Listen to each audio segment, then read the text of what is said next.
მოგესალმებით, თვითონსო მეგობრებო, სვენელებო, მაყურებლებო. დღეს გთავაზობთ ისმაელ პერესის ახალ ვიდეოს, რომელიც ეხება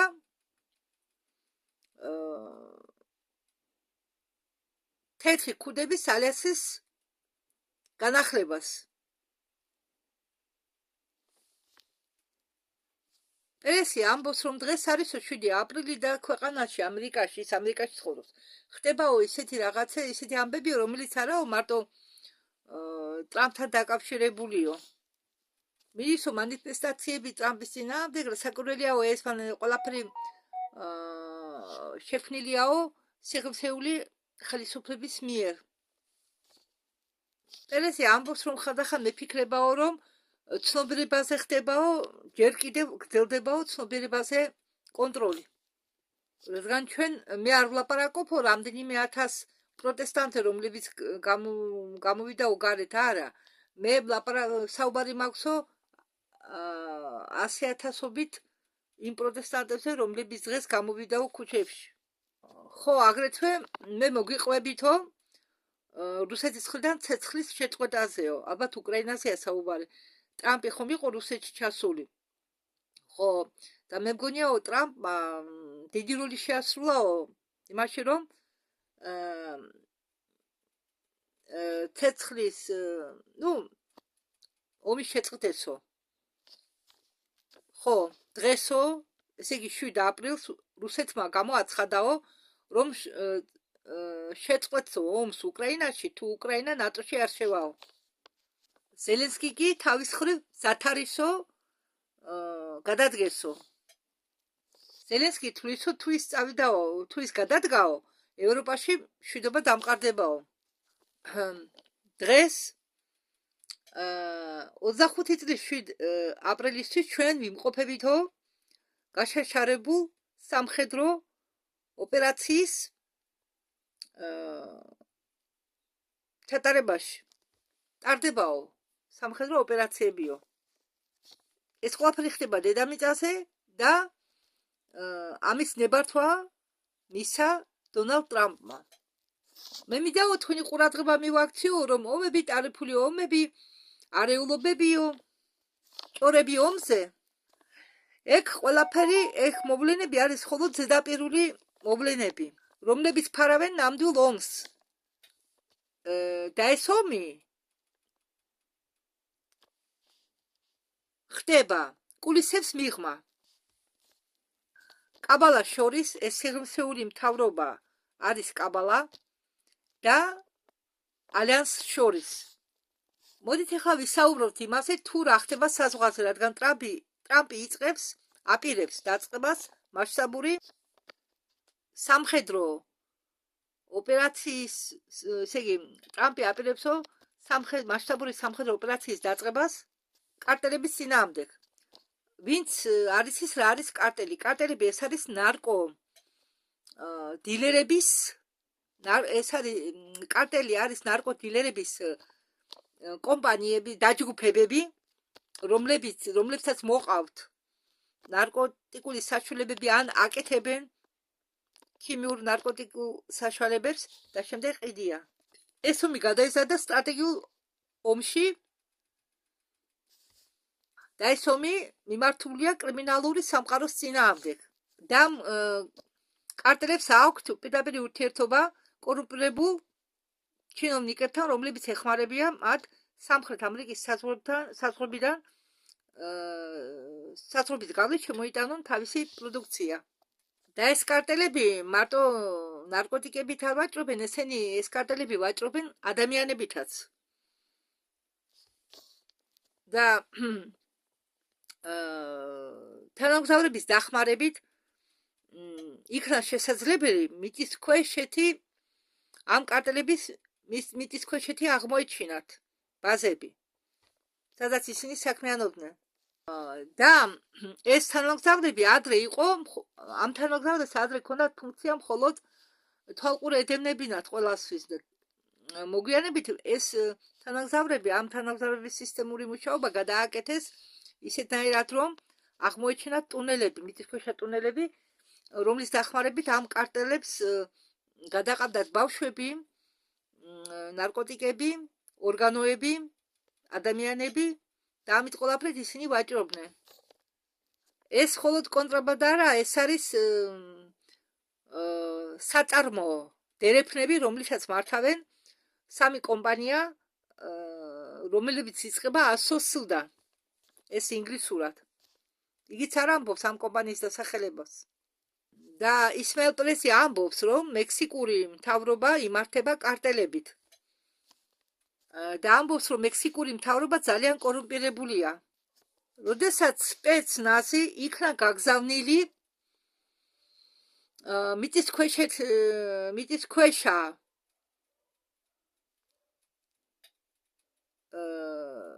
ტუნელების აღმოსაჩენად, რომლებიც იყო მათი მარშრუტი, სამარშრუტო გზა, ბევრი ასეთი ტუნელი ჩამოინგრა.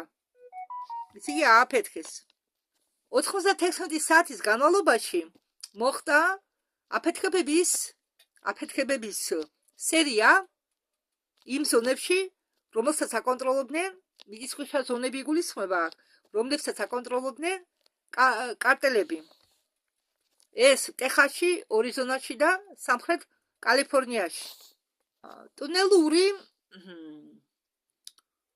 სიგრძე არის 26-90 მილამდე და მოწყობილია სამხედრო განათებით, სავენტილაციო შახტებით ხაერის გასაწმენდად, ბიომეტრიული მოქომებით და ქიმიკატების თავსაცავებით. პენტაგონის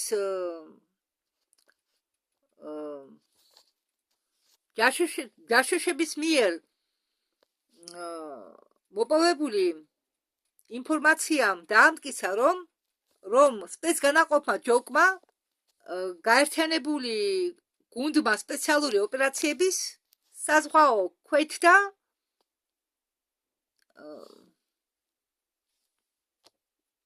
დაზვერვიდა. გამოიყენეს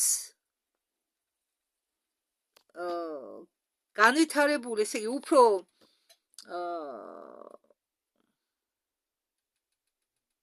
თანამედროვე დედამიწური რადარები აღმოსაჩენად და გასანადგურებლად იმ ძირი წერტილებისა, რომლებიც მთავარ როლს ასრულებდნენ და რომლებიც იყვნენ აშენებული ამერიკის ფედერალური შენობების ქვეშ და ფინანსდებოდა არასამთავრობო ორგანიზაციების მიერ. და ამისი სამოცანა იყო ნეიტრალიზაცია გაეკეთებია, ამოცანები შეეგროვებია და გაინადგურებინა. ჩვენი ჯაშუშები ჯერ აგროვებენ ინფორმაციას და შემდეგ მათ ობიექტებს ანადგურებენ. ამ მომენტისთვის არანაირი დაპატიმრებები არ მოხდარა. ეს არის სამხედრო დროის პროტოკოლი. სამხედრო ელები დამეცნულები არიან ადამიანებზე მევაჭრებით, ადამიანებზე მაპატიეთ იმათზე, ვინც შედგება კრიმინალურ სამყაროში და არიან ადამიანებით მოვაჭრები. სტარლინგი, ეს ასეთი ის არის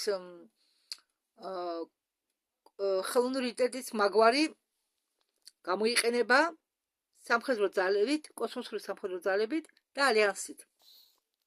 ილონ მასკის სისტემა სტარლინგი სრულიად ინტეგრირებულია ტრამპის სამხედრო ქსელში. და მე ფიქრობ, რომ ხელოვნური ინტელექტი, რომელსაც იყენებენ თეთრი ქუდები, გამომუშავებულია ილონ მასკით. ეს სისტემა უსმენს ყველა ზარს, რომელიც ხორციელდება ამერიკა და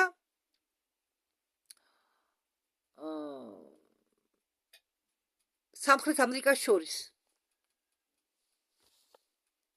სამხედრო ელები მხოლოდ კერანადგურებენ ტუნელს. ისინი პოულობენ ბიოლოგიურ მტკიცებულებებს იმ საჩინელებებისა, რაც იხდებოდაო. და ამ ინფორმაციას, ამ მტკიცებულებებთან დაკავშირებით, ბიოლოგიურ მტკიცებულებებთან დაკავშირებით ასაიდუმლობენ მაღალი პროგრამით, რომელსაც უწოდებენ ომეგა-5. პრეზიდენტმა ტრამპმა ულტიმატუმი წაუყენა ჩინეთს 53 საათით. იმისთვის, რომ ჩინეთმა საპასუხო ტარიფები მოხსნან ამერიკის საქონელზე. და თუ ჩინეთი თავის ტარიფებს არ მოხსნის, მომატებულ ტარიფებს ამერიკის საქონელზე, პროდუქციაზე, რომელიც შედის ჩინეთში, ტრამპმა დაემუქრა ჩინეთს, რომ იქნება შემოტანილი 50%-იანი ტარიფი ჩინურ საქონელზე.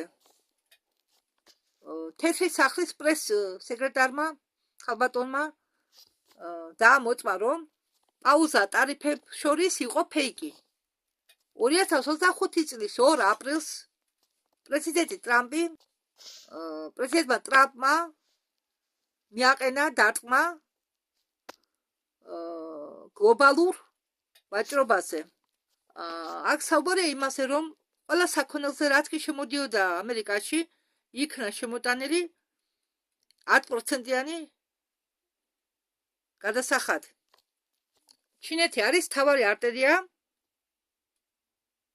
ეკონომიკისა, სიღრმისეული ხელისუფლებისა. ევროპეულმა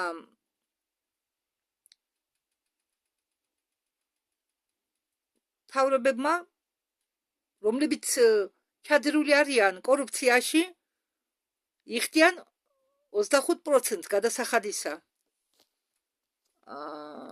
ტარიფული ომის აზრი, მნიშვნელობა იმაში კი არ შედგება, რომ ეკონომიკა დაარღვიო. ბევრი ამბობს, რომ ამ ტარიფულმა ომმა შეიძლება მიიყვანონ რეცესიამდე, მაგრამ ეს სიმართლე არ არისო. ეს ტარიფული ომი ხდება იმიტომ, რომ დაანგრიონ დღევანდელი ფინანსური სისტემა. იმისთვის, რომ მაგათმა აუშვან ჯერო და რაღაც სერო, რაღაც პროგრამებია, მაპატიეთ, თან რთული სახელები აქვს, ვერ თავქმნი. ინგლისური სახელები აქვს. ეს ომი, თეთრი ქუდების ომი არის მიმართული ძველი სისტემის წინააღმდეგ, ძველი სისტემური მდგომარეობის წინააღმდეგ, რომლებიც აღარიბებენ ამერიკელებს, ხდიან მათ ავადმყოფებს და უძლურებს.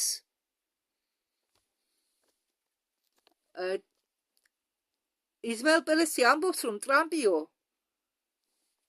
ამ ძველ სისტემიდან ბოლო წვეთამდე ხტისო, წვენს, რომ შემდგომში უკვე ახალს მიცესო სიცოცხლე. ეს დროებითი საბაზრო შოკი დროებითი მეთოდია, რომლის დახმარებით უნდათ განთავისუფლდნენ პარაზიტებისგან. საქმე გადასახადებს კი არ ეხება, საქმე ეხება ოქროს. ნამდვილი ეკონომიკა ეს ოქროს ეკონომიკა. სამხედრო ელები იგებენ. ისინი ფაქტიურად კაბალას ართმევენ ოქროს. დღევანდელ დღესთან დაკავშირებით უпростоრად დღეს ოქრო ძალიან ოქროს ფასები ყოველდღე იმატებს. ეს იყო დაგეგმილი. ეს არის სტრატეგია, რომელიც ოქროს ფასებს ზევით, ხო ეს გაზრდა მოხდება იმ მომენტამდე, სადაც ის არ გახდება ეკონომიკის მართვადი წერტილი. სანამ ექსპერტები ფინანსურ სფეროში ნერვიულობენ და ბორწიკდებიან, ტრამპმა ყველასგან შეუმჩნევლად ამერიკა დააბრუნა ოქროს, უпроსორად ამერიკა შემოაბრუნა ოქროს სტანდარტისკენ. იყო დრო, როდესაც ოქროთი განისაზღვრებოდა ყველაფერი. ეს შემდეგ უკვე ხო ის ფულადი ერთეულები მაგდებოდა ოქროთი. ის შემდეგ უკვე ეს ოქრო ეს კანონი უпроსორად ხო რაღაც კანონების მიღების დახმარებით ოქრო ჩამოაშორენ ეკონომიკას. პატრიოტები ოქროს პირდაპირ ტრამპისგან ყიდულობენ, ამერიკელები ყიდულობენ ოქროს პირდაპირ ტრამპისგან, მარტო იმიტომ კი არა, რომ თავისი ფინანსური მდგომარეობა გაიმჯობესო.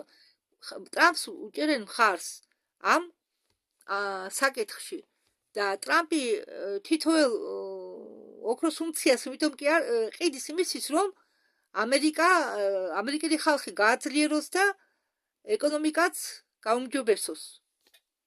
ეს უბრალოდ სავალუტო ომი კი არ არის, ეს არის ბრძოლა ამერიკის სულისთვის და ოქრო არის ხანჯალი.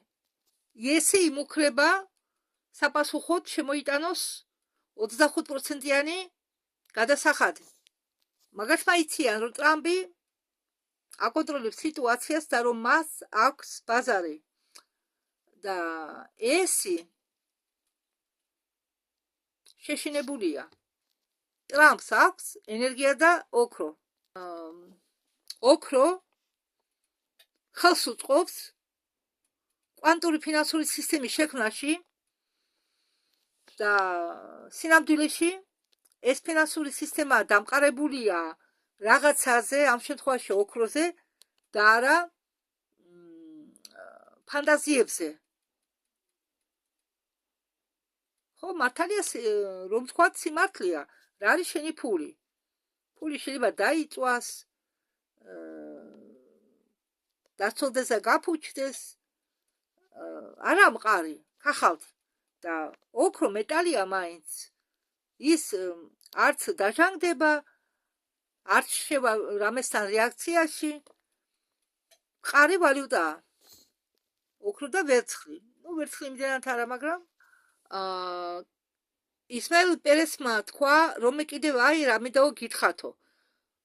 ის ოქრო, რომელსაც აგროვებდაო მაფია საკუნების განმავლობაში, ეს ოქრო გაქონდათო დედამიწიდან იმისთვის, რომ გაეყიდათო განსაზღვრულ უცხოპლანეტელ რასებზე.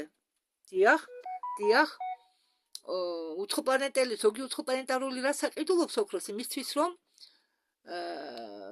მათ პლანეტაზე ან არ არის ოქრო, ან და არ არის იმ რაოდენობით და ოქრო კიდევ ჭირდებათ ოქროსწვერი მით უმეტეს ატმოსფეროს გასაწმენდად. დიახ, სადაც უფრო რადიაციული ატმოსფეროა, იმისთვის რომ გადარჩნენ ატმოსფეროში ფანტავენ ოქროს წვერს. დიახ, სხვათა შორის ოქროს იყო სპეციალური ოქრო, რომელსაც სვამდნენ ადრე. ხო, და ის ოქრო ჯანმრთელობისთვის კარგია. ახლაც იკეთებენ ოპერაციებს, აკეთებენ პლასტიკურ ოპერაციებს, ოქროს ძაფებს კანის ქვეშ განალაგებენ ოქროს ძაფებს სახეზე და ოქროს ძაფები მერე იწოვება ორგანიზმით და ახალგაზრდავებს სახეს. დიახ, ოქროს ბევრი ფუნქცია აქვს. ხო, ეს დიდი ხანია მე ეს ამბავი ვიცი. 1-3-4 წელია. დიახ, ყველა ამაზე ამბობს, რომ ოქრო, რაც კი ოქროს მარაგი იყო, ყველა გადანილია დედამიწიდან. და ოქრო არის კიდევ პრავადნიკ გამტარებელი, ოქრო არის გამტარებელი. ხო, და ეს ოქრო გამოიყენება კოსმოსური ხომალდების ასაშენებლად, უმრავლეს შემთხვევაში. და ოქრო არის გამტარებელი სივრცეთა შორისო მოგზაურობისთვის. ხო, და ოქროს დიდი რაოდენობა მიდის იმისთვის, რომ გამოაცხონ ზოგი უცხოპლანეტარული ბატონები. ხო და ან მისცენ იმ უცხო მაპატიეთ იმ უცხო პლანეტელ ბატონებს რომ მაგათმა შემდეგ ეს ოქრო გამოიყენონ მოგზაურობისთვის პლანეტაზე. ახლა კი მინდა ვისაუბრო იმაზე თუ რა პროგნოზი გააკეთა ილონ მასკმა იმის იმ შემთხვევაში თუ ევროპა დაიშალაო. ხალხი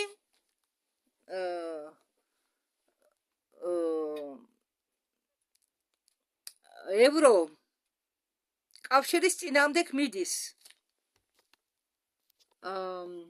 ისმაილ პერესი ამბობს, რომ ევროპაში შეიძლება დაიწყოსო მასიური მიგრაციული არეულობები, რომელიც უკვე დაწყებულია. ამაში გარეული არიან მთავრობები, მედია კი იტყუება. ილონ მასკი ყოფილა შექმნილი სპეციალურად როგორ ბიოინჟინერიის მეთოდით და ეს ილონი კარგიაო და არის მრავალი ილონი მასკები თურმე არის ბიორობოტი, კიბორგი ილონი და ასე შემდეგ და ის ინსაიდერი აღებულობს ინფორმაციებს. არის თურმე ილონის კლონი, არის კიდევ ილონი მეორე. მასკმა სინამდვილეში სინათლე გაანათა ზოგი სიტუაციები, იმით რომ გააკეთა ძალიან მძიმე პროგნოზები. ხალხი გამოვა ევროპული კავშირის წინააღმდეგ. ის არ ხუბრობსო, ის უბრალოდ აღწერსო იმ ტრაექტორიას მომავალში, რაც უნდა მოხდესო ძალიან მალე. და ეს უკვე ხდება. ძველი უნდა დაინგრეს იმისთვის, რომ ახალი გაშენდეს. იცით, მე არ მინდა რომ ვინმე შეეშინდეს. ევროპაში მართლა ხდება არეულობები, ემიგრანტები, აფროამერიკელი ემიგრანტები ამტრევენ და ამთხოვენ ყველაფერს და საერთოდ იმდენი ემიგრანტებია ევროპის ქვეყნებში, რომ მათ შეუძლიათ არეულობა გამოიწვიონ. ეს ხუბრობა არა.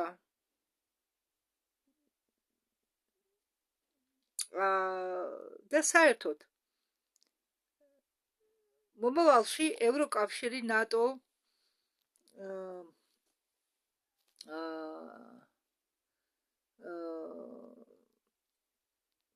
საერთოდ ამდაგვარი ორგანიზაციები თუ რამე არსებობს, უნდა დაიშალოს. დაიშლება ყველა. დიახ, და ბევრი ქვეყანა გამოვა. მათ გავლენისგან. იმის ვაგერად, რომ ეს ამას ყველაფერს უწოდონ კრიზისი, ამბობენ უბრალოდ მიაწერენ ამას უბრალოდ გაუგებრობას, არადა არქიტექტურა ევროკავშირის შიგ იშლება ნელ-ნელა და ვისაც აქვს ამის შესაძლებლობა ფინანსურად, მათ საერთოდ არ ადარდებთ და არც კი დაფიქრებულან თუ როგორ შეიძლება ამ ყველაფრის შეჩერება. იმიტომ რომ ეს რომ შეაჩერონ, მაშინ მოუწევთ მაგის აღიარება, რომ ეს სიმართლეა.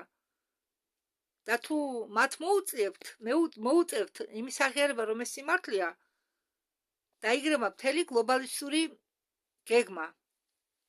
დაიშლება გლობალისტების მიერ შედგენილი გეგმა. საფრანგეთში, დიდ ბრიტანეთში, გერმანიაში, შვეიცარიაში ასეთ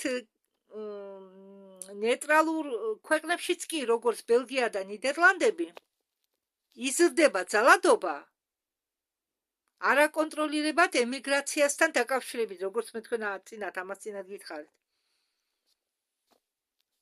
ასიმილაციის გლობალური პოლიტიკიდან გამომდინარე. და ზოგი მთავრობა ამაზე დუმს. ან ამას ყველაფერს უწოდებენ რასიზმს, ქსენოფობიას და ასე შემდეგ. მასკმა თქვა, რომ ისინი ვინც ასე იქცევიან და მალავენ სიმართლეს არიან შიშრები, რადგან ეს დუმილი არ არის პასიური და ამ დუმილს მოაქვსო ზიანი. ხო, ეს მთავრობები ამცირებენ ამ ძალადობის რაოდენობას სხვერპლები გადაყავენ სტატისტიკის როლში, მოძალადეებს კი უწოდებენ ჩრდილებს და ამ ინფორმაციის გავრცელებაში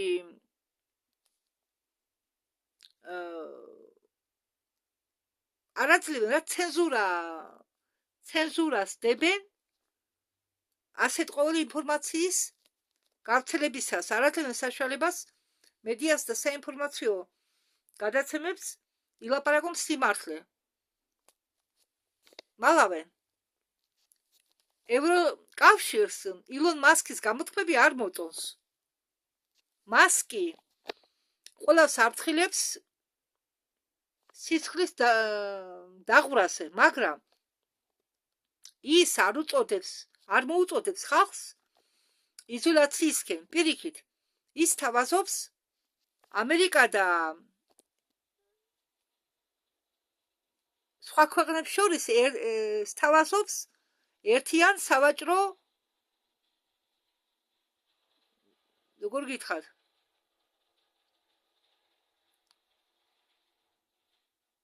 ხაზს, ერთიან სავაჭრო ხაზს და სთავაზობს თავისუფალ გადაადგილებას ერთი ქვეყნიდან მეორეში და ამავე დროს არ მოხდება საზღვრების უხეში დარღვევა. ხალხი ივლის თავისუფლად. ილონ მასკი გამოდისო, ხარს უჭერსო თავისუფლებას, მაგრამ ხარს არ უჭერსო ქაოსს და არეულობას. საკითხი დგებაო იმაში, რომ გამოიღვიძებსო თუ არა ევროპა, სანამ ეს ხოცვა და ჟღრეტვა ნორმაში გადავაო. თუ ბიულეტენების მაგივრად სისხლი დაიღვარაო, მაშინ დემოკრატიის დაცვაც არავის არ მოუწევსო, ვერ დაიცავენო უბრალოდ. ისმაილ პერესი ამბობს, რომ ფინალური ბრძოლა იქნება მაქნების წინააღმდეგ, ანდროიდების წინააღმდეგ, რომლებიც ახლა ამ მომენტისთვის იქმნება. და ერთ ქალზე თქვა, სახელი და გვარი ვერ დავიმახსოვრე, მანო დაამოწმაო, რომ ანდროიდი სოფია, რომელიღაც კომპანიის დასახელება თქვა, ძალიან რთული დასახელება აქვს, ამას მე ვერ გავიმეორებ. შეუძლია საკუთარი თავის კოპირება ანდროიდს, მანქანას. დიახ, შეუძლია თავის საკუთარი კოპირება. და ამ მომენტისთვისო ამ ანდროიდ სოფიას აქვსო 10-ზე მეტი მისნერი კოპირებული სხეული.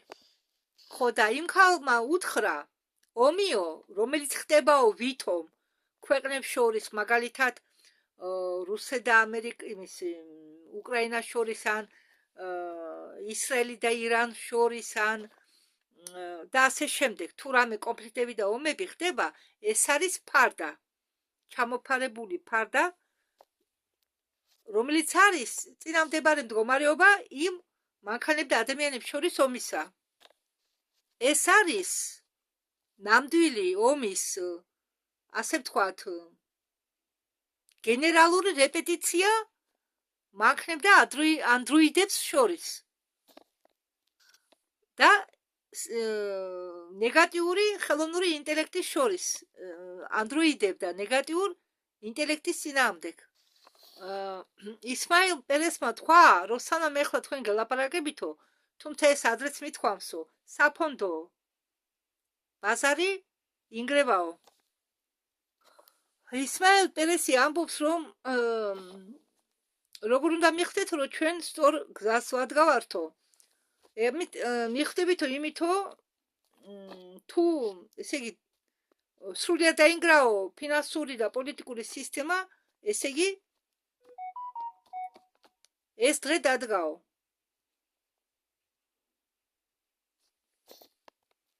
ეს მთავარი, როგორ გითხრათ, მინიშნებაო იმისი, რომ ჩვენ სწორ გზას ვადგავართო.